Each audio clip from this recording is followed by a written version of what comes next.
বাংলাদেশ জাতীয়তাবাদী দল 11 গিত্তা ইউনিয়ন শাখার উপস্থিত সম্মানিত নেতাবৃন্দ এবং আমার নেতাকর্মীবৃন্দ সবাইকে আমার পক্ষ থেকে সংগ্রামী সালাম। আমরা এখানে আজ মানববন্ধন করেছি।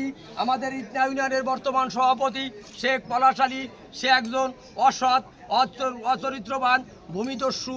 সে আওয়ামী লীগের কিছু লোক নিয়ে সন্ত্রাসীমূলক কার্যকলাপ করে এলাকার আপনারা জেনে দেখতে পারেন। সে বিকাশ দর্জির বাড়ি দখল করে রেখেছে, যে বাড়িটা হিন্দুদের বাড়ি, সে জমিটা কিন্তু সে জোর করে দখল করে রেখেছে।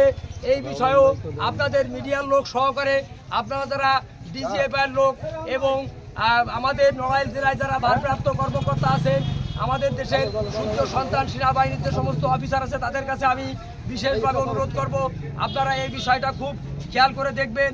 সে আমাদের এলাকায় একটা অশান্তির পরিবেশ সৃষ্টি করেছে, মানুষের প্রতি শুধুমাত্র জুলুম অত্যাচার নির্যাতন করার চেষ্টা করতেছে এবং তার প্রতিবাদে আমরা 11 গিত্তা ইউনিয়ন মূল কমিটি সহ যত অঙ্গ সংগঠন আছে সবার সমন্বয়ে, ঠিক আছে, আমরা একটা প্রতিবাদ সমাবেশের আয়োজন করেছি। আমরা এমন অসৎ অযোগ্য নেতাকে আমাদের ইটনা ইউনিয়নের ঐতিহ্যবাহী ইটনা ইউনিয়নের সম্মানকে নষ্ট করতে আমরা দেব না।